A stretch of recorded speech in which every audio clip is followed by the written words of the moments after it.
कमर सीधी,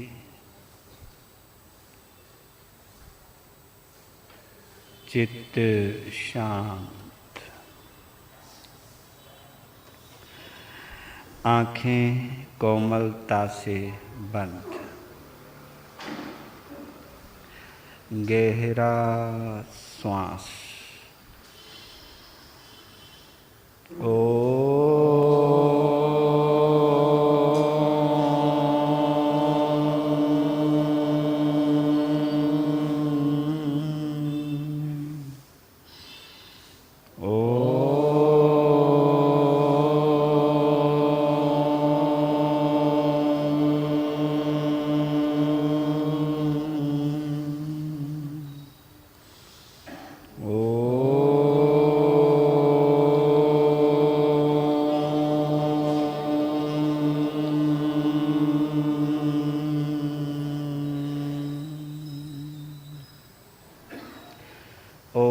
शांति शांति शांति।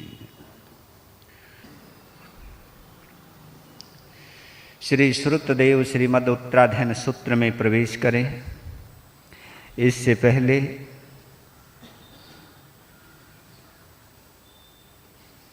इस मूल आगम के अंतिम वक्ता हमारे तुम्हारे परम उपकारी परम गुरु प्रभु महावीर,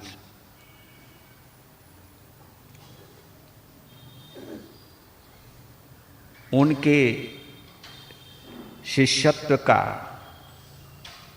जिनको सौभाग्य प्राप्त हुआ,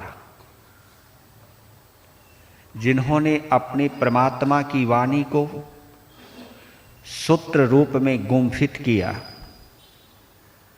ऐसे अनंत उपकारी गणधर श्री सुधर्मा स्वामी परमात्मा को तथा जिनकी जिज्ञासा ने अपने गुरुदेव के मुख से इस जिनवाणी की गंगा को बहने को मजबूर किया, ऐसे अनंत उपकारी आर्य जंबू स्वामी परमात्मा को हार्दिक स्मरण करें। उनके जयकारों से अपनी जिह्वा को पावन और पवित्र बनाएं।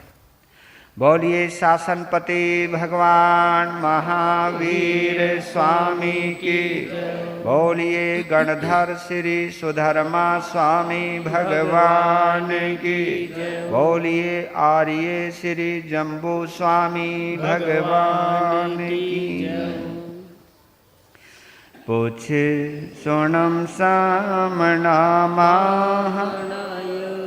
आगार नोय परतेत आए, सेके इने गंत ही धाम माहू, अनिल समसाहु समीक आए।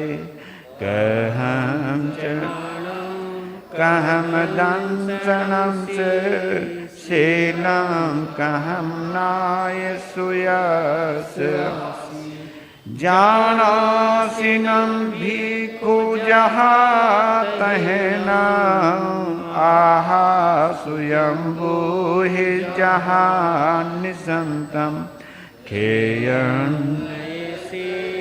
कुशले महेशी अनंत नानी अनंत दंसी, जसम सिनो चक्षु पहे ठियस, जाना हि धम्मं च धीं च पीहि, ऊढं अहेयं तिर्यं दिशासु तसाय जेठा वर्जे पाना से नीचे नीचे ही समीक पन्ने देव धम्मम समयम उदाहु से सौवदंसी अभिभूयनानि निरामगंधे धीमं थेयप्पा अणोतरे सौ जगन्ति विद्यां गंथा अतीते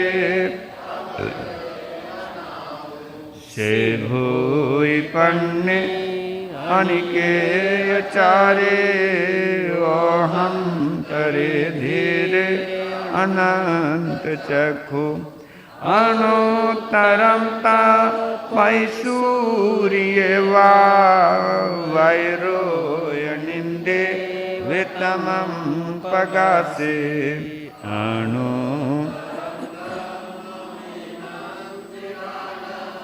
नेया मुनिका सब आसुपन्ने इंदेव महानुभावे सहस्रनेता दिविनम विशिष्टे से पन्नया कैसागरे वा महोदहि वा विअनंत पारे एकसाई मुके सके वदेवा हिवै जुईमं सेवीर्येणं परिपुण्यवीर्ये सुदंसनेवा नगसौवसेठे सुरालवासी मुदा गरे से विरायनेग गुणो विवेय स्वयं सहसान उजोय तिकंडगे पंडग वेजयन्ते से जोयने नव उद्धोषितो हेठ सहस मेघम पूठे न बेचे ठई भूमि वठिए जम सूर्या अनु परिवर्तयन्ति से हेम वन्य जनसी रई वेदयन्ति महिंदा से पौवै सद महपगासे विरायै कंचन मटवन्ने अणोतरे गिर सूय पौवदुगे गिरिवरेव जलिये भौमे मही मझम्मी ठिये नगिंदे पन्नाते सूर्य सुदले से एवं सिरिय उस भूरि वन्ने मनोरमे जो यही आचमाले सुदंस जसो गिरिश पौचाय महतो पौवयस एतो वमेसा मृणाय पुते जाए जसोदम सन्नानशील गिरि वरे निसहाय याना रोये वसेठे वलियायानम तौ वमेसे जग भूय पन्ने मुने न मध्य तमुदाह पन्ने अणुतरम धम मोयरयता अणुतरम जानवरम जियाए सो शोक सुखम अपगंड सुखम संखिंदु एगंतवदात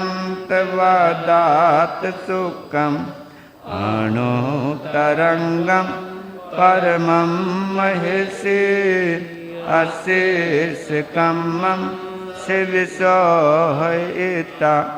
सिद्धि गते साई मनंत पते नानेन शीलेन ये दंसनेन रूखेसु जह साम लेवा जनसी रही वेदयंती सुवन्ना वने सुवानन दन माहु सेठाम नानेन शीलेन ये भूई पन्ने फणियम विसद्दान अनोत्तरेओ चंदो वितारान महानुभावे गंदे सुवाचन दम माहु सेठाम एवं मुनिन अपडिन्न माहु जाहा स्वयंभु उदहीन सेठे नागे सुवाधार निंद माहु सेठे खोदैवा रसवेद्यन्ते तव वहाने मुनिवेद्यन्ते हथिषु एरा वनमाहुनाये सिंहो मियानम सलिलान गंगा पाखी सुवागारुले वेणु देवे निवानवादि निहनाय पुते जो हे सुनाए जहवीस सेने पूपे सुवा अरविंद माहु खतीन सेठे जहदांत वाके इसेन सेठे तहवद्यमाने दानान अभयापयानम सचे सुवा अन्न वज्रम वयंती तावे सुवा उत्तमम बंग चेराम लोगो तमेसा मने नाय पोते थीन सेटा लवसात मावा सभा सुहम्मा विसभान सेटा निवान सेटा जह सौधम्मा नैनाय पुता परमति नानी ऊढ़ो में ढूंढाए विगाय गए न सन्निको वै आसुपन्ने तरियों समुद्रम च महाभौघम अभियंकरे वीर अनंत चक्षु कोहं च मानं च तहेव मायं लोभं चौथम अजत दोषा एयानि अर्हा महेशे न को वै पावन कारवे किरिया किरियं विनियान वायं अन्नानियानम कड़िया चठानम से सौव इह वेता उठिए संजम दीहरायम सेवारिया इथि सराय भत्ते उवहानवम दुख खयाठियाए लोगम विदिता आरं परं च सवं बभुवारिये सववारं शोचाय धम्मं अरिहंत भाष्यम समाह्यम अट्टपदो वसुद्धम तम साध ये जना अनाऊ इंदेव देवा हिव आगमी संति इंदेव देवा हिव आगमी संति ते बेमी। बोलिए शासनपति भगवान महावीर स्वामी की। वीर प्रभु के अंतिम उत्तरदयन को खोलो, जय जिन वाणी बोलो, जय जिन वाणी बोलो। उत्तराधयन में प्रभु शिक्षा अपना लो, जय जिन वाणी बोलो, जय जिन वाणी बोलो। मंगलकारी भव भयहारी जिन वाणी है शरणा, जिसके आराधन से निश्चित ही मिटता जन्म मरना। पाप कर्म को छोड़ के जिन वाणी के होला, जय जिन वाणी बोलो, जय जिन वाणी बोलो।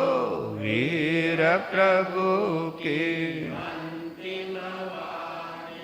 उत्तरदयन को खोलो, जय जिन वाणी बोलो, जय जिन वाणी बोलो।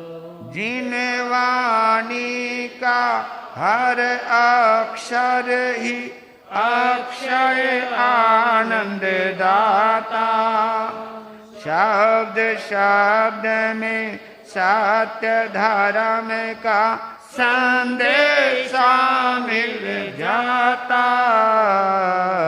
हर वाक्यों में वैराग्य की गूंज हृदय में ढालो, जय जिन वाणी बोलो, जय जिन वाणी बोलो।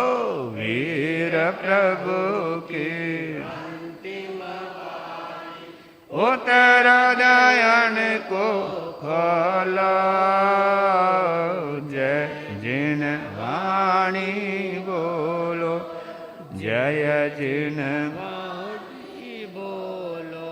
छलक रही है हर एक पद में तीर्थंकर की करुणा, जिससे जिन शासन जय पाता आगम सच्चा शरणा।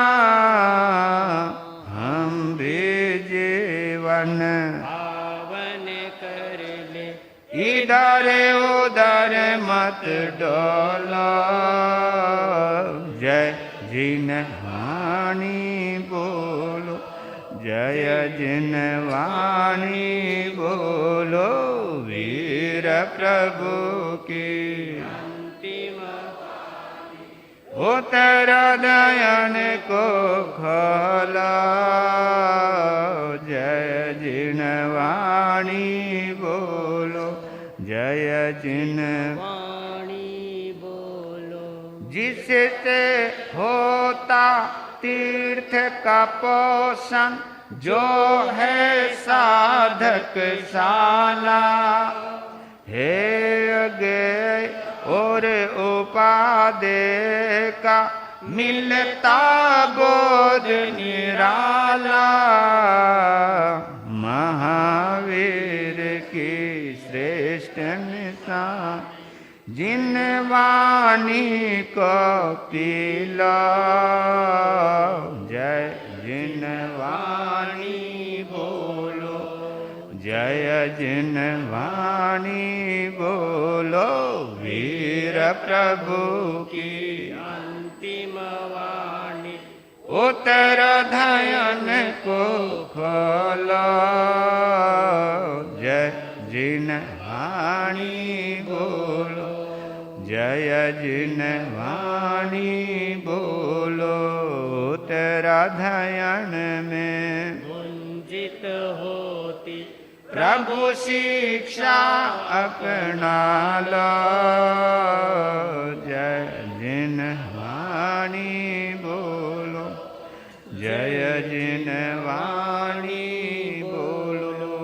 बोलिए श्रीमद् उत्तराधर्न सूत्र भगवान की। 21वां अध्ययन समुद्र पालिय।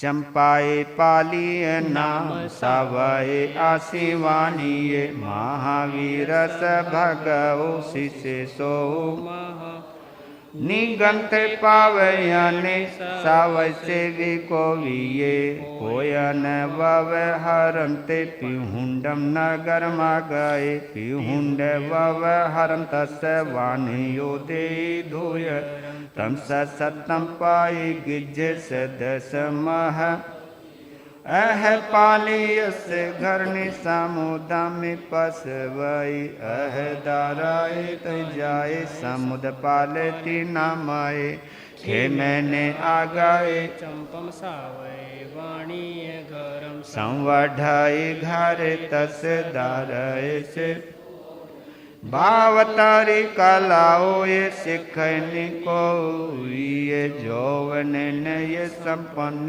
सुरुवे पिय दन तसरुवाई भजम पिया नहीं रुवेनी पासाए किलाए रमे देवो दो गुंदाओ अह अन्नय कयाई पासालोय नठियो वज मंडन सौभागम वजम पासाई तम पासे उन संविगो समुद पालो इन मबावी आहो सुभान कमानम निजानम संबोधो सोताई भगवं परम संवग मागो आपुच मापियरो पवये अनगारियम जय हेतु संगम च महाकिलेशम महता मोहम कसेनम भयावहम पर्याय धम्मम चबिरोए जा वयानि शिलानि परिसहेय अहिंस सच्चम चेयतेन गम चे तत्तोय बंभम अपरिगहम च परिवाजिया पंचमहावयानि चरेज धम्मम जिन देशियम विभु सवे ही बुहे दयानुकंपे खंते खमे संयम बम्बयारी सावज जोगम परिवर्जयन्तो चरेज भिक्खु सुसमाइंदिये कालेन कालम विहरेज रट्ठे बला बलम जानिए अपनोये सीहो सदेन ने संत से जा वै जोग सुचा ने असभ माहु ओवे मानो परि वै जा पियम पियम सौ तितिख एजा ने सौवत हिरोए जा ने या विपुयम गरहम च संजय अनेक छंदा इह मानवे जे भाव संप गरे भिक्षु भय भेरवा तत् उयन्ति भीमा दिव्या मनुष्या अदुवा तिरिक्षा परिसहा दुविसहा अनेगे सियन्ति जथा बहुकायरा नरा ते तात पत्तेन वाही भिक्खु संगम शिष्य इव नागराया सियो सिनादन समसाय फासा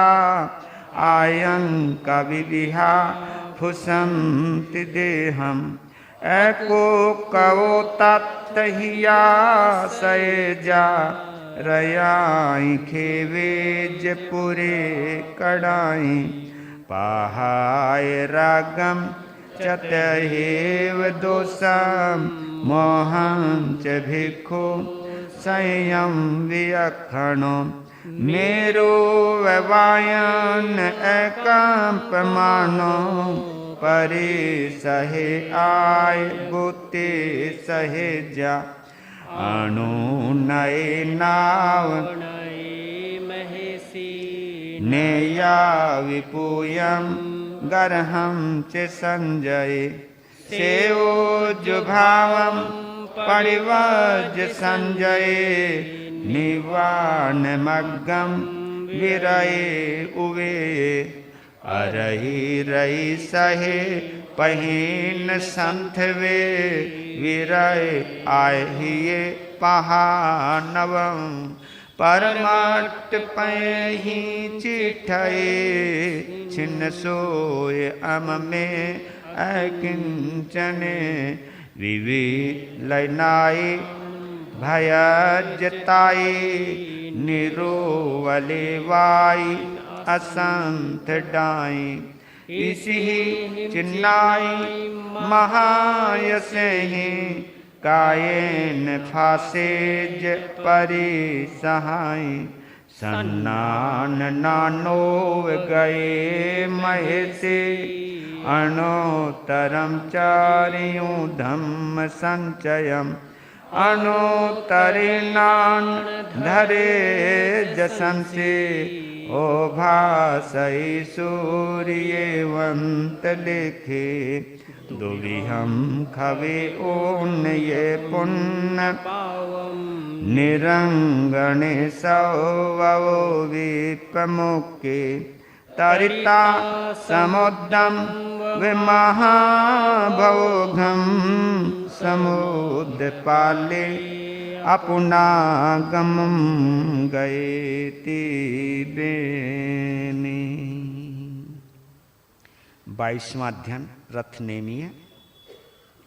सौरिये पुरमी नैरे आशिराया मय दिये वसुदेवेति नामेनम राय लखन तस्य भज्जा दोए आशिरोहे निदेवाई ताहा तासिम दोना हम पितो पुता इठाए राम सौर्य पुरमी नैरे आशिराया मय ढिये समुद्र विजय नामम राय लखन तस्य भज्जा शिवा नाम तिसे पुतो महायसो भगवम अरेठ निमिति लोग नाहे दामी सर सोरिठ नेमि नामो लखन सर संजुओ अठ सहस लखन धरो गोए मुकाल वज्र सहे संज्ञानो समचौरन सो झसो यरो तस राई माई कन्नम भज्जम जायाए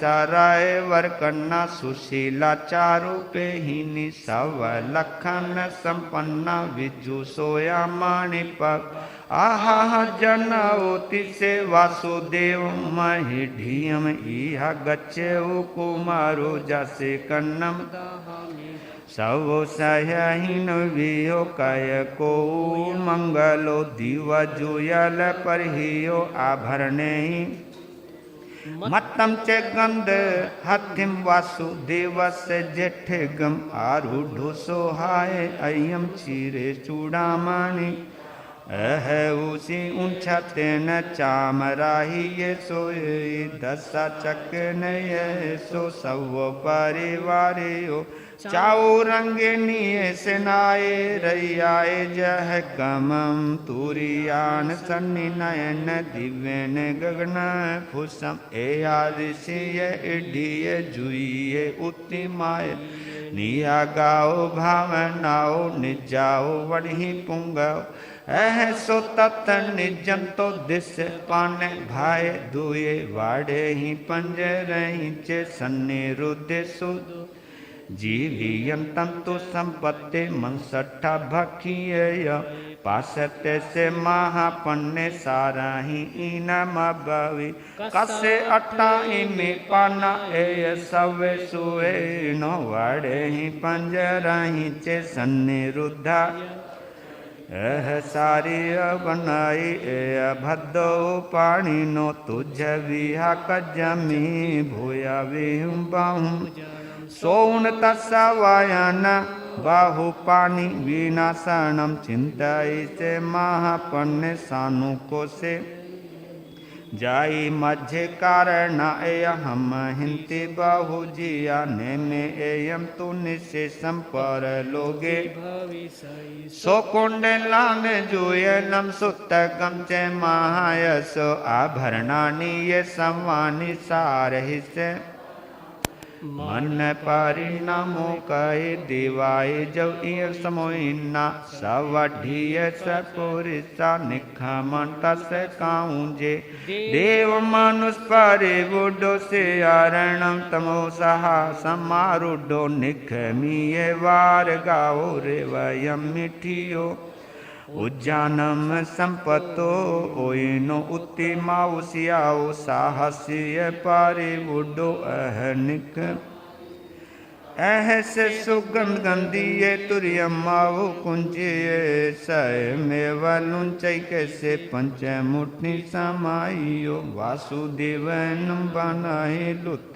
के समझी अंदिये इच्छिये मनोरय तुर्यम पावे सुतम दामी नानेनम दसनेनम चे चरितेन तहवे खंतीय मोतीय वड मानो भवाई एवं ते राम कैसवा दासराय बहु अरिठने में वंदिता आई गया वार्गपुरी सोन राय कन्ना पवजम साजे नसो निहासाय निरानंदा सुगनऊ राई माई विचिंते धीरथु मम जीयम जाहम तेना पारिचत्ता सेयम ऐसा भमर सन्निभ्य कुछ फनक पसाहे सयमे वलुंचै कैसे धीमंता वासुदेवोयन बनाए लुत के समझी अंधियम संसार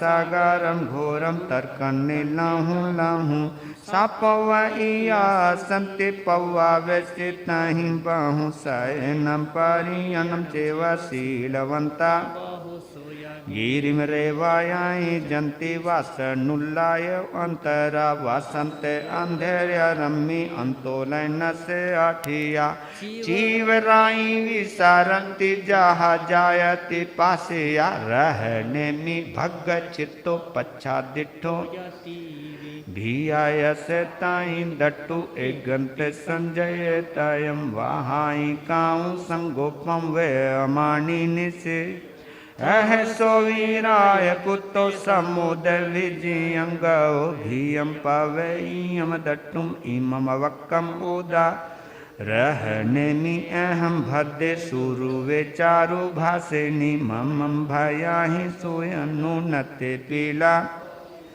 एहिता भुंजी मोलोए मानुसम को सुदुल हम भूत भोगाताओ पच्चा जिन मगम दठून रहने मिंतम भग जोये परायम राई माई असंभंता अपानम संवारे ऐसा राय वर कन्ना सुठिया नियम वाए जाई कुलम च शीलम च रख मानी जय सिरुवन विस्मनो ललिय नल कुबरो ताहावितेन इच्छामि जयसि सखम पुरंदरो पखंडे जलियम जोय धूम के दूराशयम निच्छन्ति वंतयम गौतम कूले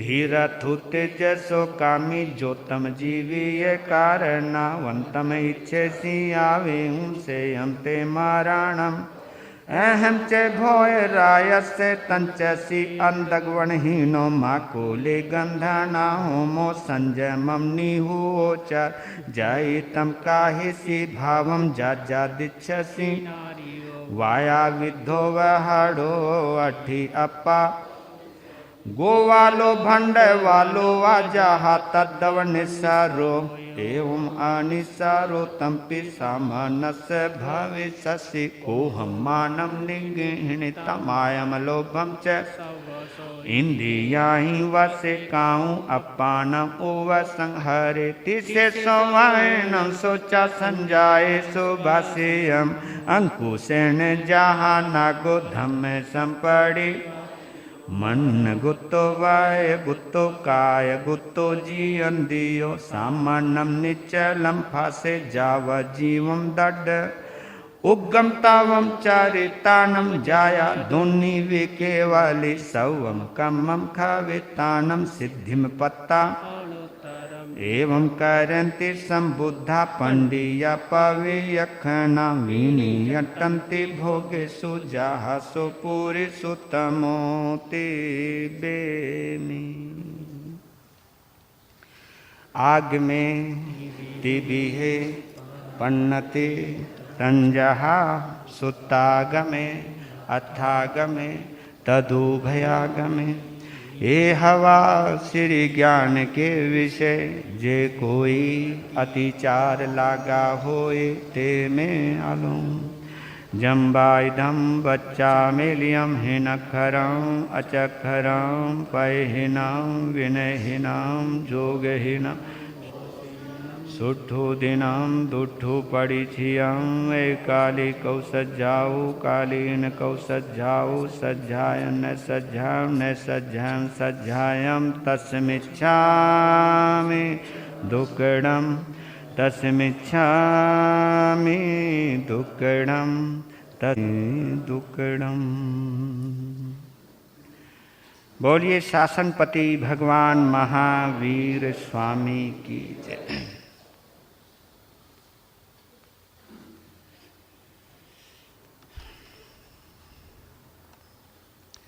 अभी हम सभी जिनवानी की अमृत गंगा में डुबकी लगा रहे थे।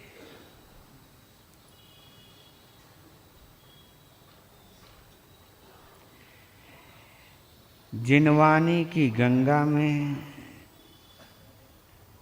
डुबकी लगाने से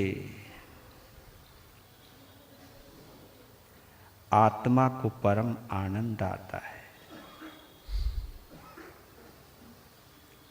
जो मनमुखी होते हैं उनको शायद यह जिनवानी बोर करती हो, जो मनमुखी होते। लेकिन जो आत्ममुखी होते हैं, जो गुरमुखी होते हैं, उनके लिए जिनवानी परम आनंद का विषय बनता है। आनंद आता है या नहीं आता है, इसी से पता चल जाता है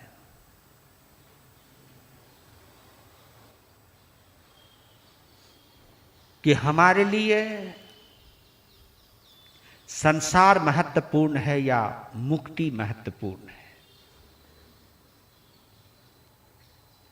दुनिया के सुख महत्वपूर्ण है या आत्मा का आनंद महत्वपूर्ण है। क्योंकि ये किसी के बस की बात नहीं है। जिन्होंने अंतराय कर्म बांधा है वो चाहते हुए भी आगम में आनंद ले नहीं सकते, और जिनको आनंद आता है उन्होंने अंतराय कर्म को तोड़ा है। हमें और तुम्हें इसी के आधार पर आत्मा की अवगति या अधोगति या ऊर्ध्वगति, इसका हम चिंतन आराम से कर सकते हैं। आगम में आनंद आ रहा है यानी हम सद्गति की ओर बढ़ रहे हैं, हम अच्छी गति की ओर बढ़ रहे हैं।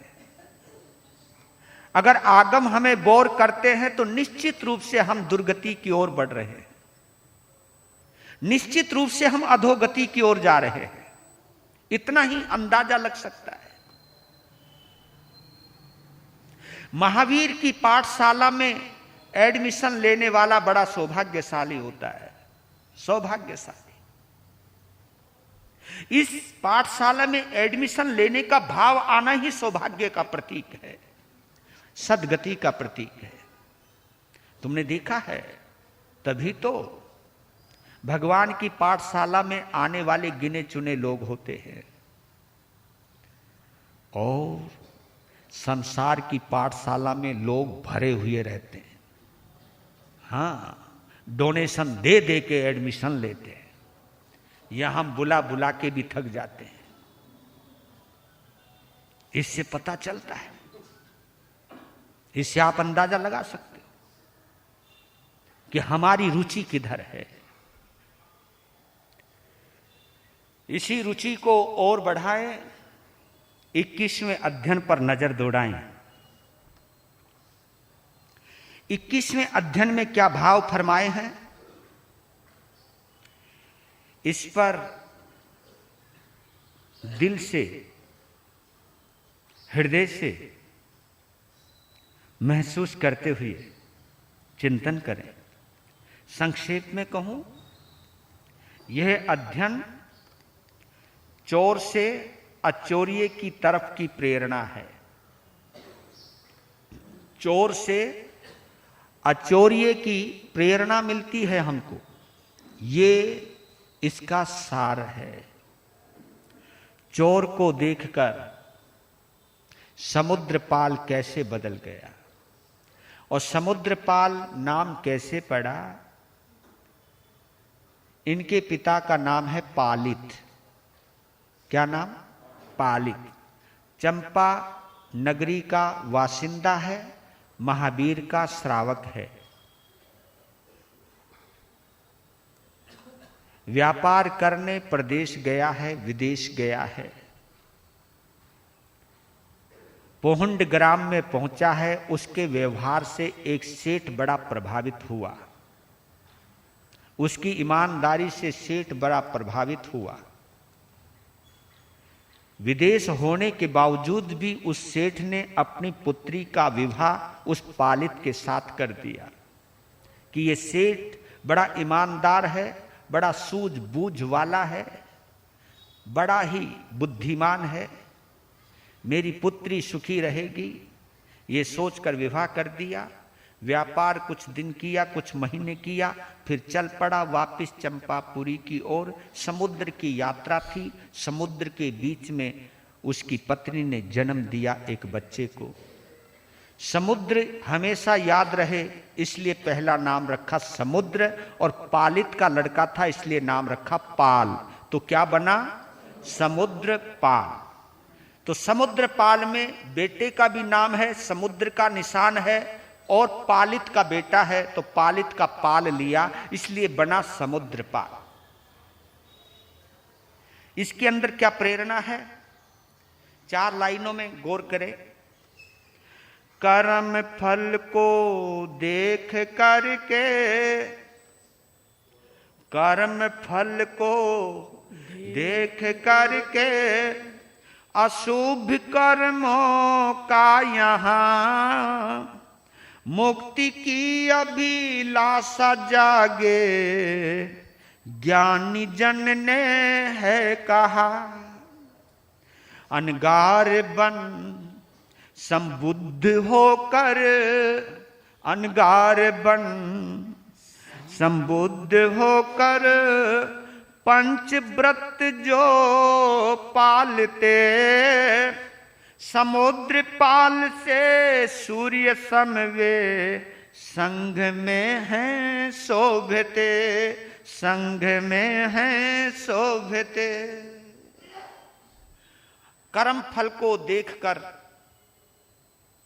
अशुभ कर्मों का यहां जितने भी पाप कर्म का कोई फल भुगतता है, कोई भी दुखी होता है, चाहे मैं हूं चाहे किसी कोई भी दुखी हो, कर्म फल को देख करके अशुभ कर्मों का यहां जो भी दुखी हो रहा है, एक बात तो पक्की है कि उसके पाप कर्म का उदय आया है। ये तो आप भी मानोगे, क्योंकि पाप से दुख मिलता है, पुण्य से सुख मिलता है। तो पाप कर्म का उदय आने पर किसी को दुखी होते हुए देखना, तो ये नहीं सोचना ये अपने कर्म का फल भुगतेगा, हाँ? इसके कर्म इसके साथ, लेकिन उसको देखकर ये सोचना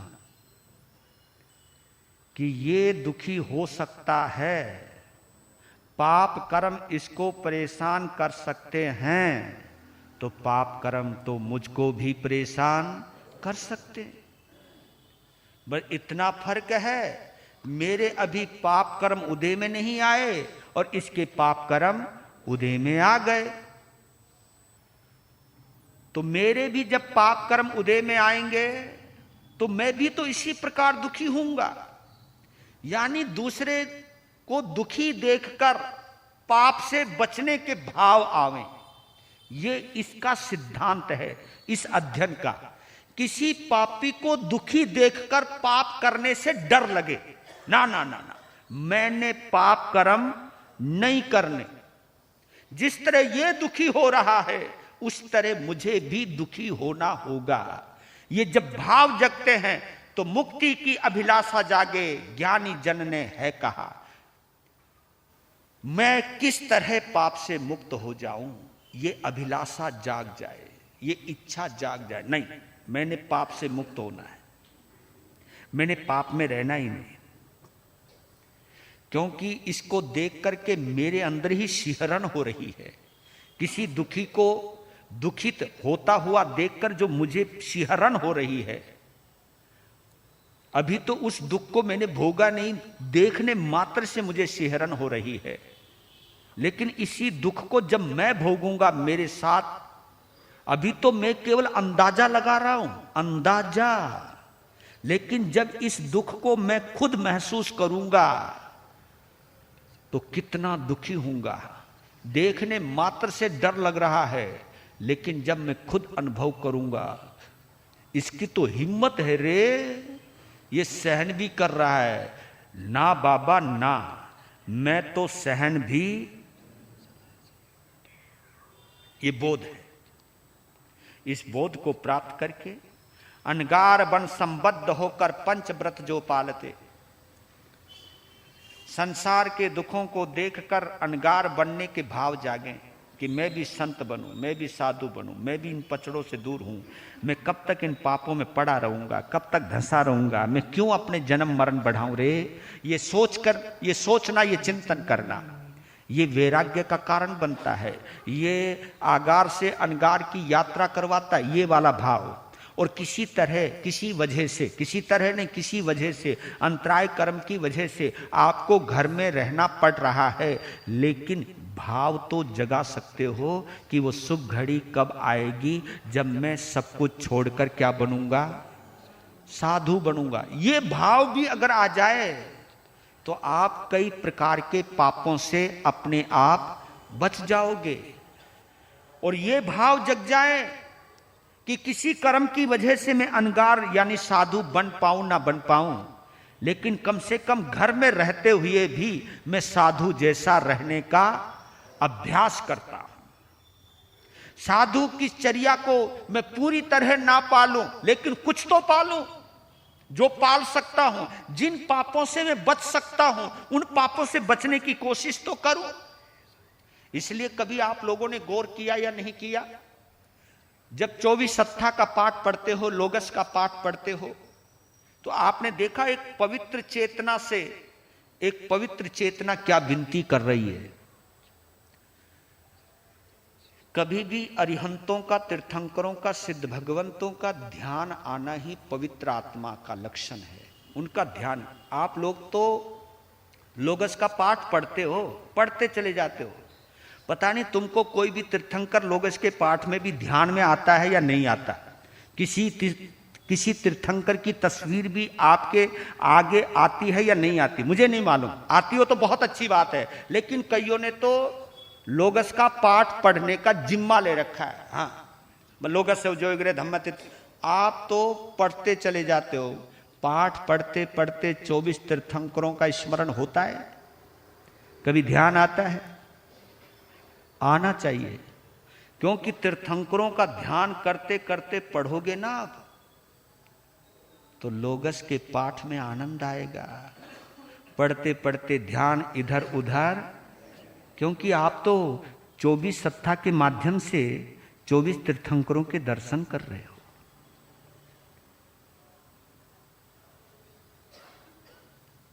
उनकी भाव प्रतिमा को निहार रहे हो। 24 सत्ता का पाठ करते करते उनके समोसरण का अनुभव कर रहे हो कि मैं कितना सौभाग्यशाली हूं कि 24 सत्ता के माध्यम से, लोगस के पाठ के माध्यम से मैं 24 तीर्थंकरों के समोसरण में बैठा हुआ हूं। वाह, आनंद आ रहा है। जब ये भाव जगते, पवित्र आत्माओं के चरणों से जुड़ोगे तो पवित्र भाव पैदा होंगे। तो क्या भाव पैदा होंगे? आपने पढ़ा है, आरुग्य बोहि लाभम समाहि वर मुत्तमम दिंतु। कमाल है ये, कभी गौर भी नहीं किया होगा आप लोगों ने। और कई साधु संत तो क्या करते कि बीमारी से बचने के लिए ये पाठ दे देते हैं। उनका कोई बुखार नहीं उतर रहा, उनका चल ये पढ़ लेना, आरोग्य बोहि लाभम। अरे मेरे भैया, ये शरीर की बीमारी दूर करने का पाठ नहीं है, ये पाठ है आरोग्य बोहि लाभम। मेरा मन का जो रोग है वो दूर हो जाए। और मन के कोई रोग हैं तो कौन से बताओ? हाँ, क्रोध, मान, माया, लोभ, राग, द्वेष। ये आपका शरीर बीमार 6 महीने में, साल में एक बार होता है, लेकिन पाप को तो ये 18 रोग 24 घंटे के लगे हुए हैं, 24 घंटे के लगे हुए हैं। तो जब भी हम लोगस का पाठ पढ़े तो ये क्यों नहीं सोचते, आप शरीर पर ही क्यों टिक करके रह जाते हो? आप शरीर से पार उतर करके, पार जाकर के मन तक क्यों नहीं पहुंचते? क्यों नहीं अपने मन के रोगों को देखते? और याद रख लेना, मन के रोग मिट गए ना तो शरीर के रोग भी मिट जाएंगे, शरीर के रोग नजर भी नहीं आएंगे। और शरीर के रोग आपको कभी भी वेदना में नहीं तड़फाएंगे। अगर मन के रोग मिट गए तो शरीर की बीमारी तुम्हें दर्द देगी ही नहीं, शरीर की बीमारी तुम्हें विचलित करेगी ही नहीं। और शरीर चाहे कितना भी स्वस्थ क्यों ना हो, लेकिन मन के ऊपर अगर रोग लगा हुआ है तो ये रोग आपको कभी चैन से बैठने देंगे भी नहीं। और कई लोग तो ऐसे होते, पाप कर कर के खुश होते, पाप कर कर के खुश होते हैं। ये और विडंबना है, ये और कितनी बड़ी विडंबना है कि किसी का अपमान करके भी हम बड़े खुशी मनाते हैं, किसी को जलील करके भी हम बड़े खुशी होते हैं, और भरी सभा में जिनको हम पसंद नहीं करते उसकी बेइज्जती होती है तो लड्डू फूटते। भाई मजा आ गया आज, हाँ आज मजा आ गया, ऐसी उतार दी महाराज ने उसकी, महाराज ने ऐसी उतारी उसकी, भाई मजा आ गया। काहे को रे उतर रही उसकी खुशी तुम मना रहे, बिना मतलब का पाप। करुणा भी तो आ सकती, उसकी उतरती हुई देख करके तुम भी तो सोच सकते हो कि जिसकी वजह से इसकी उतर रही है, अगर मैं भी करूंगा तो कभी ना कभी मेरी भी तो उतरेगी। तो खुशी काहे को मना रहे, काहे को सोच रहे हम? पर लेकिन नहीं सोचते हम, और ये कौन नहीं सोचने देते? ये मन का रोग। इसलिए सबसे कहते हैं कि आरोग्य, मैं आरोग्य बनूं, निरोग बनूं, मन का आरोग्य प्राप्त होते ही दूसरा काम होता है। कौन सा? बोहि लाभम, बोहि आरोग्य, बोहि लाभम, बोधि की प्राप्ति होती है। बोधि, बोध हो जाता है। बोध का मतलब समझ आ जाती है कि किन पापों की वजह से मैं दुखी हो सकता हूं, और बोध मिलते ही समाहिवर, समाधि में चले जाते हो आप। समाधि, और समाधि जैसा आनंद किसी को नहीं आता। समाधि होएगी तब पता चलेगा आपको, हमें भी तभी पता चलेगा जब हम समाधि में जाएंगे। समाधि जैसा आनंद कहीं होता ही नहीं है। सच कहता हूं, समाधि में रहने वाला व्यक्ति इस मनुष्य जन्म में, इस मनुष्य लोक में रहते हुए भी मुक्ति का आनंद प्राप्त कर सकता है। किसका आनंद? मुक्ति का आनंद। यहां रहते हुए, इस दुनिया में रहते हुए, औदारिक शरीर में रहते हुए मुक्ति का आनंद उसे ही मिलता है जो समाधि में रहता है। समाधि का सुख वो जान ही नहीं सकता जो समाधि में आया ही नहीं। तो मांगो तो यही मांगना कि मेरे मन को निरोग बना, यानी मेरे मन में जो भी गंदगी उसे निकाल। और सच कहता हूं, मन का रोग निकलते ही आपको बोधि की प्राप्ति हो जाएगी। आप बड़े सचेत हो जाओगे, जागरूक हो जाओगे, और जागरूकता ये इतनी बढ़ जाएगी, ये जागरूकता समाधि में ले जाएगी आपको। फिर तुम किसी के लिए परेशानी नहीं बनोगे। दूसरी बात और कहता हूं, कोई तुम्हें परेशान करेगा तो भी परेशान नहीं होगे। परेशान ही नहीं होगे, बल्कि परेशान करने वाले के प्रति भी मैत्री भाव आएगा। ये परिणाम है समाधि का। ये परिणाम, परेशान करने वाले के प्रति भी मैत्री भाव जाग जाए, ये है समाधि। पता नहीं कब मिलेगी हमको ये समाधि, पर लेकिन मिले जरूर। और उस समाधि की प्राप्ति करने के लिए इसलिए बोलता हूं कि शास्त्रों का स्वाध्याय जरूर किया करो, और ना भी करो लेकिन उत्तराध्ययन का पाठ मूल नहीं, अर्थ में भी जाया करो। अर्थ में भी जाया करो, क्योंकि अर्थ में जाओगे तभी तो ये गहराई मिलेगी जो मैं बोल रहा हूं आपको। इन दौरान मैं बेशक से लोगों से मिलता हूं, खाता भी हूं, पीता हूं, लेकिन रहता हूं उत्तराध्ययन सूत्र में ही। सोचता रहता हूं इसका क्या अर्थ हो सकता है, इसमें क्या गहराई है। गहराई इतनी है कि मैं पूरी व्याख्या भी नहीं कर सकता आपके पास, क्योंकि मेरे पास समय की सीमा है। लेकिन इतना आनंद आता है, इसमें आनंद आता है, चलते फिरते आनंद आता है, खाते पीते भी आनंद आता है, किसी के साथ वार्तालाप करते हुए भी आनंद आता है, अपने अंदर डुबकी मारते हुए भी आनंद आता है। सामने में महावीर नजर आता है, महावीर को देखने की कला आता है। दूसरी बात और कहना, क्योंकि आपने देखा है समुद्रपाल अपने महल में बैठा हुआ है, इतने में सड़क पर होने वाले शोर उसके कान में पड़ा। खिड़की खोली, देखा सैकड़ों आदमी, ऊपर से राज कर्मचारी यानी पुलिस वाले। उस भीड़ में एक आदमी अलग से नजर आ रहा है, कपड़े उतरे हुए, चड्डी में बैठा रखा। किसमें?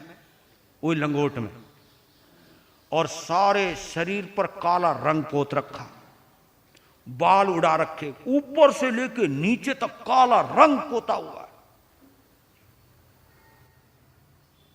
माथे पे लिखा हुआ हत्यारा, छाती पे लिखा हुआ चोर, नीचे लिखे लुटेरा, ऊपर से कर रहे घोषणा ये चोर है, और गले में जूतों की माला। और चौराहे पे खड़े होकर के राज कर्मचारी जनता को सुनाते हुए बोल रहे, देखो भाई, इस बंदे ने इतनी हत्याएं करी, इतनी चोरी करी, जिसकी वजह से हमारे राजा ने इसको मृत्यु दंड दिया है।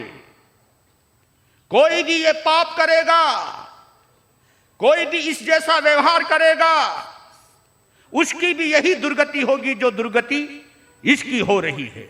ये शब्द किसके कान में पड़े? समुद्रपाल के कानों में पड़े। उसकी दुर्गति देखकर, उसकी बेइज्जती देखकर, उसका अपमान देखकर वो डर गया, क्योंकि उस वक्त वो अपनी रानियों के बीच में बैठा हुआ था। वो क्या डर गया, वो डरा ही नहीं, जाग गया। जो गलती इसने की है वो गलती हमसे भी तो हो सकती है, और इस जन्म में ना हो अगले जन्म में हो सकती है, उससे अगले जन्म में हो सकती है। अगर ऐसी गलती मैंने भी की तो मेरे साथ भी ऐसा ही होगा। सारा सम्मान अपमान में बदल जाएगा, सारी इज्जत बेइज्जती में बदल जाएगी। और ये तो मुंह दिखा भी रहा है, मैं तो जिंदा जी मर जाऊंगा, मैं इतना अपमान कभी भी सहन नहीं कर पाऊंगा। खड़ा हो गया, अपनी पत्नियों को कहा, नमस्कार, मैं अब संसार में नहीं रहूंगा। क्या हुआ स्वामी? बस हम जाने अनजाने में पता नहीं कैसे पाप कर्म करते रहते हैं, और दुनिया में रहूंगा तो पाप होंगे ही होंगे, व्यापार करूंगा तो पाप होंगे ही होंगे, तुम्हारे साथ रहूंगा तो पाप होंगे ही होंगे, अपने बच्चों के लिए भी पता नहीं क्या क्या पाप करने पड़ेंगे। ना बाबा, ना ना, ना। मैं अब रहना ही नहीं, इस दुनिया में ही नहीं रहना, दुनिया में ही नहीं रहना। ऐसी साधना करूंगा कि मैं मुक्ति में चला जाऊं, ताकि मेरा जन्म मरण ही खत्म हो जाए। और आपने कभी चोर लुटेरों को इस तरह बेइज्जत होते हुए देखकर कभी मन में जगा आपको? कभी भाव आए इसने किया तो ये भुगतेगा? अरे भाई, तुमसे भी तो हो सकता, और क्या पता जो कर्म उसने किया उस कर्म का वो फल भुगत रहा है, तुम्हारा पुण्य कर्म का उदय है, तुम करते हुए भी बचे हुए हो। ये भी तो हो सकता है, ये भी तो, हाँ, ये भी तो हो सकता है। जो कर्म का फल वो भुगत रहा है, तुम ऑलरेडी वो कर रहे हो, तुम्हारी अभी ढकी हुई है, तुम्हारी अभी पोल ढकी हुई है, बचे हुए हो। लेकिन कभी तुम्हारी भी तो पोल खुल सकती है, कभी तुम्हारे साथ भी तो बुरा हो सकता है। ये सोचना, ये बोध है। मैं कभी कभी कहता हूं ज्योतिष शास्त्र का मैं हिमायती नहीं हूं, लेकिन इतना कहता हूं कि ज्योतिष शास्त्र कभी कभी बड़ा सहयोगी बनता है साधना के अंदर। हाँ, आप कहोगे कैसे? मैं कहता हूं ऐसे कि ज्योतिष का ज्ञान हो, यह पता चल जाए कि यह समय मेरा बुरा आने वाला है, तो बुरे समय की सूचना अगर ज्योतिष के आधार पर, जन्मपत्री के आधार पर मिल जाए, तो मन में एक भाव भी तो जाग सकते हैं कि अब मैं दुनिया का व्यवहार करूंगा नहीं, मैं समाय करूंगा, संबर करूंगा, जितने भी पचड़े हैं उनसे अपने आप को। ये निमित्त अच्छा है या बुरा? बताओ, ये निमित्त अच्छा है। चोर को देखकर चोरिये का भाव जाग जाए, ये निमित्त अच्छा है या बुरा है? ये अच्छा भाव है। चोर को देखकर संभल जाए, ये अच्छा भाव है। निमित्त और उपादान, ये दो महत्वपूर्ण चीज है। उपादान हमारी आत्मा है, यानी अगर कोई बुरा समय भी आए तो सोचना, मैंने एक जगह पढ़ा था कि एक भक्त क्या प्रार्थना करता है कि अपने प्रभु से तुम ये कभी मत कहो, गौर करना क्या बोल रहा हूं, अपने प्रभु से तुम ये कभी मत कहो कि मेरे दुख कितने बड़े हैं, मेरे दुख कितने बड़े हैं, बल्कि कह सको तो ये कहो कि मेरे परमात्मा दुख से कितने बड़े हैं। मेरे परमात्मा दुख से, यानी परमात्मा के आगे हमें अपने दुख छोटे मालूम देने लग जाए, परमात्मा बड़ा मालूम देने लग जाए, हो गई साधना। यह है भक्ति, यह है संभाव में रहने का तरीका, यह है समाई करने की असली परीक्षा, यह है समाई करने का असली ढंग।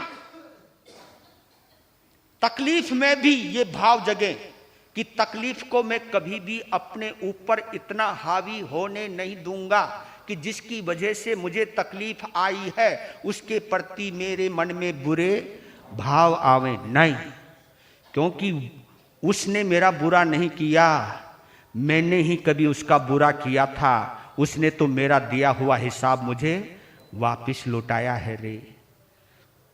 ये निमित्त को देखकर उपादान को संभालना, और यही संभाला है मेरे समुद्र पार ने, अपनी आत्मा का कल्याण करता है। अब बारी आती है 22वें अध्ययन की। नाम क्या है? रथ नेमीय। उधर समुद्र पालीय, इधर रथ नेमीय। अद्भुत अध्ययन है ये, अद्भुत अध्ययन है। जैन परंपरा में कहीं पर श्रृंगार रस का वर्णन नहीं आता, लेकिन अगर हम नेमी और राजुल का संवाद या विरह, तो मैं सच कहता हूं कालिदास का मेघदूत भी इसके पीछे फीका पड़ जाए। मेघदूत, वहां एक प्रेमिका किस तरह तड़पती है, तो सेम यही स्थिति यहां पर राजुल की है। और गौर करना, गजब हो गया है। यहां पर दो का वर्णन है, भगवान अरिष्टनेमी का और उनके भाई रथनेमी का। उनके भाई रथनेमी का, रथनेमी विशेष है यहां पर, लेकिन शुरुआत हुई है अरिष्टनेमी से इस अध्ययन के अंदर। अध्ययन बड़ा गजब अद्भुत है। दो विचारधाराओं का हम सभी प्रतिनिधित्व करते हैं, दो विचारधाराओं। पहली विचारधारा है शक्ति और क्रूरता, पावर एंड क्रूएलिटी, जिसको हम बोलते हैं। शक्ति और क्रूरता, शक्ति और करुणा, ये दो चीज निकल करके आई है। इंसान के पास जब पावर आती है, जब शक्ति आती है, अधिकार आते हैं, एक व्यक्ति ऐसा है अपने अधिकारों का उपयोग अपना बदला लेने के लिए करता है, अपना। इसलिए तो लोगों को सत्ता में बड़ा आकर्षण रहता है, सत्ता में, कि हम जब सत्ता प्राप्त कर लेंगे, शक्ति प्राप्त कर लेंगे, अपनी मन मर्जी करेंगे। हाँ, जिसको नीचे दिखाना होगा नीचा दिखाएंगे, हम भी कुछ हैं ये बताएंगे। उसने बड़ा जलील किया है, एक बार मैं इस शक्ति को प्राप्त कर लूं, इस सत्ता को प्राप्त कर लूं, फिर बताता हूं कि मैं पावर आने के बाद आदमी में कितनी पावर आ जाती है। एक शब्द बताऊं आपको, एक छोटा सा स्लोगन आता है इंग्लिश में, पावर करप्ट्स। पावर करप्ट्स यानी शक्ति हमको करप्ट करती है, भ्रष्ट करती है। करप्ट यानी भ्रष्ट, करप्शन, जिसको हम हिंदी में भ्रष्टाचार कहते हैं। करप्शन वो करप्ट से आया है। और बताऊं आपको, पावर उसी को करप्ट करती है जो अभिमानी है, जो इगोइस्ट है, जो स्वार्थी है, उसको करप्ट करती है। शक्ति तो महावीर के पास भी थी, शक्ति तो महावीर के पास भी थी, और शक्ति सिकंदर के पास भी थी। दोनों ने इस्तेमाल किया। एक ने इस्तेमाल किया दूसरों को लूटने में, दूसरों को मारने में, और एक ने इस्तेमाल किया अपने शत्रुओं को, आत्मिक शत्रुओं को मारने में। यही तो एक फर्क है, यही तो एक अंतर है। लोगों को मारा, अत्याचारी कहलाया, अपनी अंदर की बुराइयों को मारा तो महावीर कहलाया। यह फर्क है। अपनी अंदर की बुराइयों को मारा तो महावीर कहलाया, और दुश्मनों को मारा, शत्रुओं को मारा, अपने विरोधियों को मारा तो वो अत्याचारी कहलाया। शक्ति दोनों के पास है। और सच कहता हूं, मोहनीय कर्म को मारने के लिए भी क्या चाहिए? शक्ति चाहिए। मैत्री का प्रसार करने के लिए शक्ति चाहिए। मैत्री भाव को व्यवहार में उतारने के लिए भी हिम्मत चाहिए, हिम्मत। दुश्मनी करने के लिए इतनी हिम्मत की जरूरत नहीं होती है जितनी हिम्मत दुश्मन को माफ करने के लिए होती है। हां, बदला लेने में इतनी हिम्मत नहीं होती, अपने आप को बदलने में हिम्मत होती है। बदलिए अपने आप को। तो हुआ यहां, आपने एक छोटी से उदाहरण, श्रीमद राजचंद्र का नाम आपने सुना होगा। समय हो रहा है, गुजरात की महारथी है वो महर, व्यापार करते थे, वो हीरो का व्यापार करते थे। एक से डील हुई, एग्रीमेंट हुआ, और उस एग्रीमेंट में राजचंद्र को 50,000, उस वक्त आप अंदाजा लगा सकते हो, उस वक्त 50,000 कितनी राशि होगी। पर लेकिन जिससे डील हुई थी वो बर्बाद हो गया। वो डर गया कि मैं तो पूरी तरह बर्बाद हो जाऊंगा। जो डील अगर हुई है राजचंद्र के साथ, तो राजचंद्र जी ने बुला लिया। वो डरा डरा आया कि मेरे पास है नहीं कुछ भी। उसने आकर के रोने लगा कि मुझे माफ कर दो, मुझे अगर वक्त मिला, इस समय में कुछ नहीं है मेरे पास देने को। कहा कि वो एग्रीमेंट का लेटर ला, दिखा मुझे। दिखाया, और उसी के सामने उस एग्रीमेंट के कागज को फाड़ दिया, मसोस दिया, गिरा दिया। कहा कि जा, राजचंद्र दूध पी सकता है, किसी का खून नहीं पी सकता है। तुम्हारे अंदर हिम्मत? कभी भाव जगते हैं ये? एक सेठ का लड़का मर गया, पता जब चला कि इसके पास हीरे की जो अंगूठी थी, वो हीरा उसको सूट नहीं हुआ, जिसकी वजह से वो मर गया। जवान लड़का मर गया, उस अंगूठी को निकाला। मित्रों ने कहा कि इस अंगूठी के भाव बाजार में बहुत ज्यादा मिल जाएंगे, बेच दो। कहा कि नहीं, इस अंगूठी को समुद्र में फेंक दो। कहा कि क्यों? कि मैं जानता हूं बेटे की मरने की क्या तकलीफ होती है। इस हीरे की अंगूठी की वजह से मेरा बेटा मर गया। परमात्मा किसी के बच्चे को ना मारे। ये अंगूठी बाजार में बेच दूं, किसी के हाथ में चली जाए, उसको सूट ना करे। किसी का बेटा मर गया तो जो तकलीफ मैं भुगत रहा हूं, वो तकलीफ कोई और ना भुगते। मुझे नहीं चाहिए, पैसा नहीं चाहिए, ये अंगूठी समुद्र में फेंक दो। ये भाव कब आते हैं? ये अंदर दया और करुणा, दूसरे के लिए भाव हो। यही भाव कब आए? हमारे भगवान अरिष्टनेमी कुमार राजुलमती, राजीमती, राजुल से विवाह करने के लिए शौर्यपुर गए। और उस वक्त जब विवाह मंडप की तरफ जा रहे थे, तो उनके कानों में किन्हीं के रोने की, चिल्लाने की आवाज आई। ढोल बज रहे हैं। जब आवाज आई, सारथी को कहा रथ रोक, लोगों को आगे जाने दो। बाजे वालों को आगे कहा रुको। जब कान में करुण चित्कार, जब अपने रथ से खड़े होकर के देखा कि बाड़े में हजारों पशु बंधे हुए हैं, सारथी को कहा कि ये पशु क्यों बंधे? कि आपके विवाह में कुछ लोग वो हैं जो मांसाहारी हैं, उनको खिलाने के लिए इनको बांधा गया है, इनको मारा जाएगा आपकी विवाह की खुशी में। इतना सुनते ही बदल गया चित्त।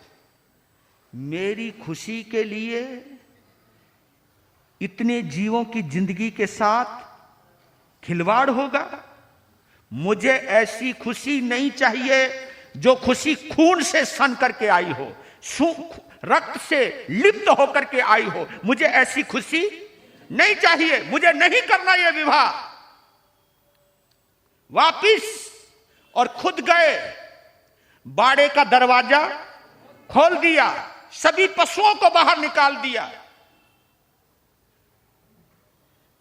लोग तो आज भी शादियां तोड़ देते हैं। रे शादी तो अरिष्टनेमी ने भी तोड़ी, और शादी तो आम लोग भी तोड़ते हैं, लेकिन उनके तोड़ने का तरीका और भगवान अरिष्टनेमी के तोड़ने के तरीके में बहुत अंतर है, बहुत अंतर है। महसूस करके देखना। आप लोग तो ये सोच के तोड़ देते हो कि लड़की वालों ने इतने पैसे नहीं दिए, शादी तोड़ दो। लड़की वालों ने हमारे बच्चे को ये गाड़ी नहीं दी, रिश्ता तोड़ दो। हमारा इतना भोजन करने का इनके पास सामर्थ्य नहीं है, रिश्ता तोड़ दो।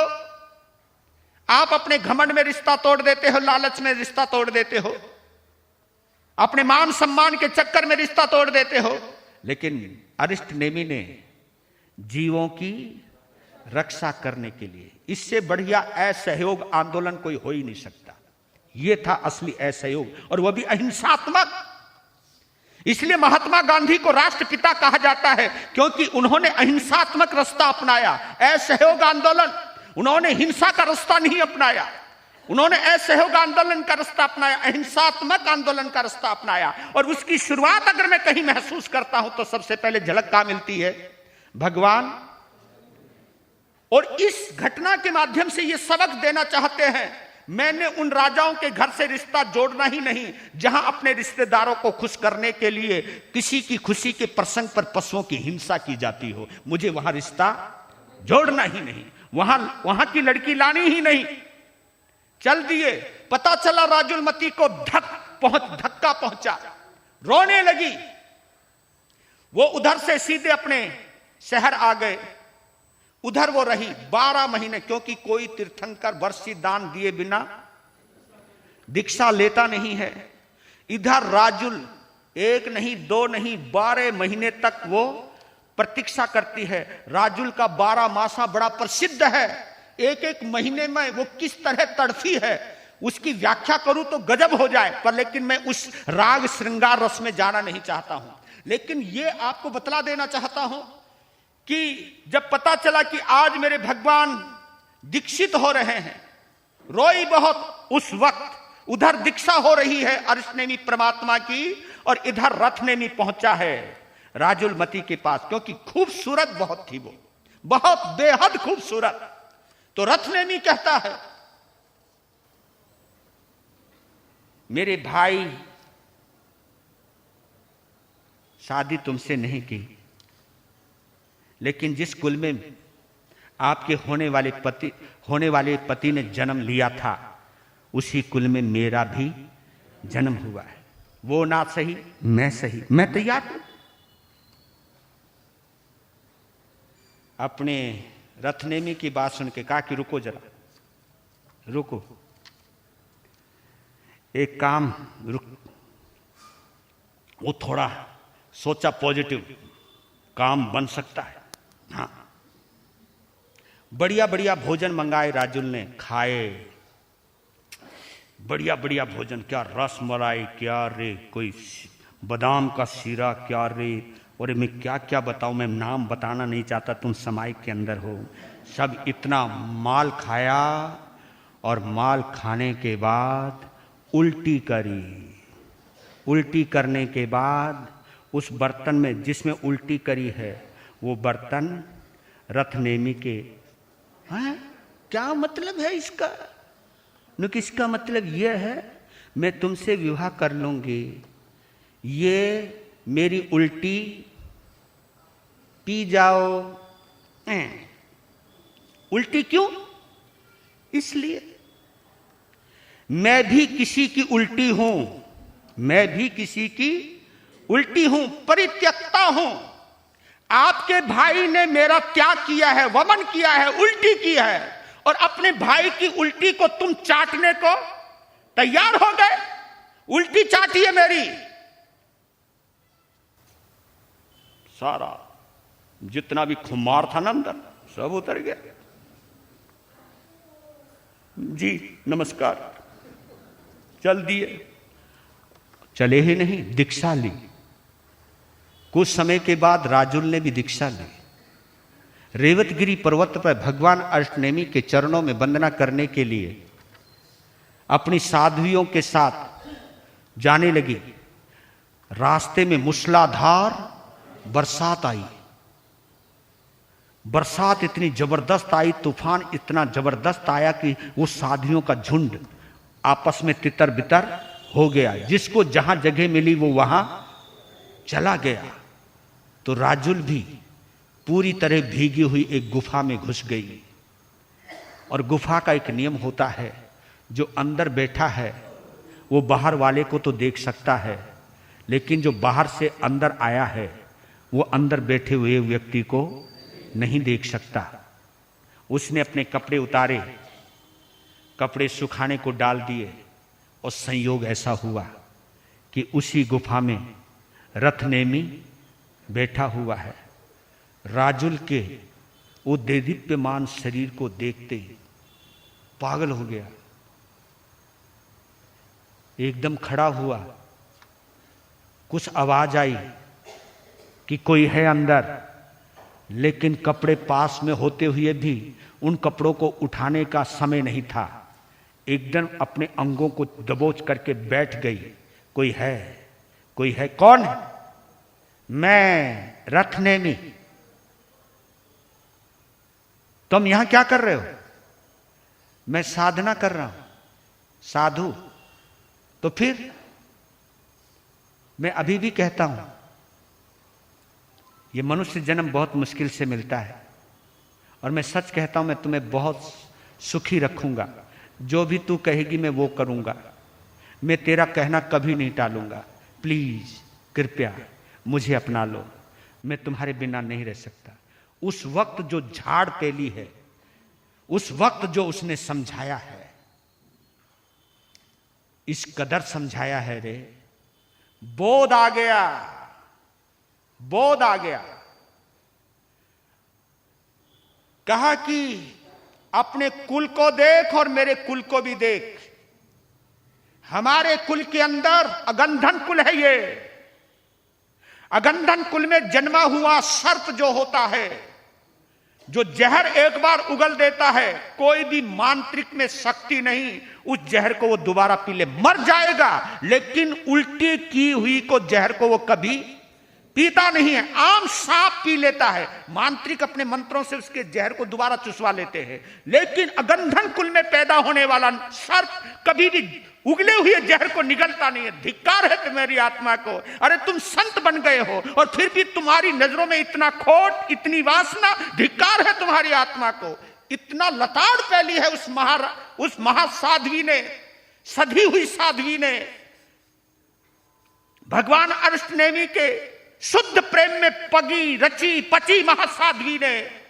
वो झाड़ पैली, वो संभल गया। और कभी कभी ऐसा होता भी है, सच कहता हूं, कभी कभी ऐसा होता भी है कि किसी को हम 1000 बार समझाए नहीं समझ में आता, लेकिन कोई बुद्धिमान इस तरीके से समझाता है कि एकदम बात हुआ ना। एक सेठ को शराब पीने की ज्यादा आदत थी, है ना। अब बताओ, और उसके रिश्तेदार, उसकी पत्नी, उसके बच्चे कई बार कहते मत पिया करो जी, मत पिया करो। दोस्तों ने नहीं समझ में आई तो नौकर टिकते नहीं थे। एक नौकर आया, नौकर ने कहा कि मैं तेरी नौकरी करने को तैयार है। भैया तू नहीं कर सकता। क्यों नहीं कर सकता? जो मैं काम कहूं वो करना पड़ता है, मैं करूंगा।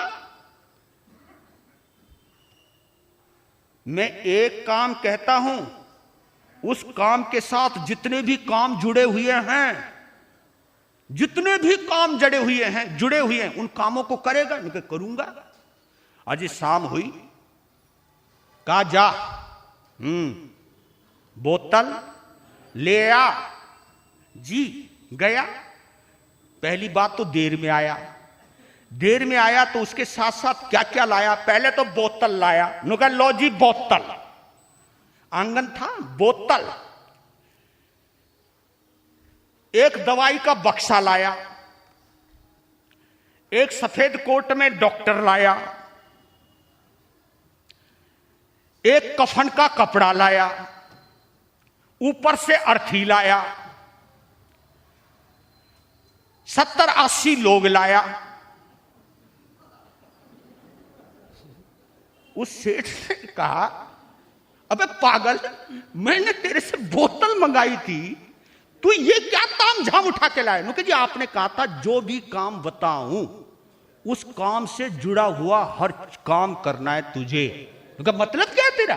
कि मतलब यह है कि शराब पियोगे बीमार तो होगे, बीमार होगे तो दवाई लगेगी, और कौन सी दवाई कब लेनी है इसको बताने के लिए डॉक्टर लाया, और बाई चांस डॉक्टर से नहीं बचे तो मरोगे, मरोगे तो कफन चाहिए, कफन लाया, साथ में अर्थी लाया, क्योंकि बांध बूंद करके कहीं टिकाना तो पड़ेगा, अर्थी लाया।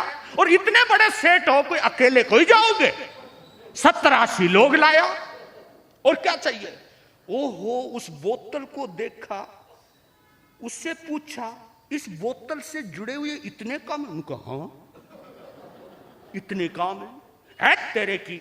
बोतल ली, मारी फेंक करके, आज के बाद शराब का त्याग। तुम्हें आई समझ में? वीर नानक हेरे मोते, गुरु नाम के हेरे मोते, मैं बिखराऊं। ले लो रे कोई राम का प्यारा, शोर मचाओ गले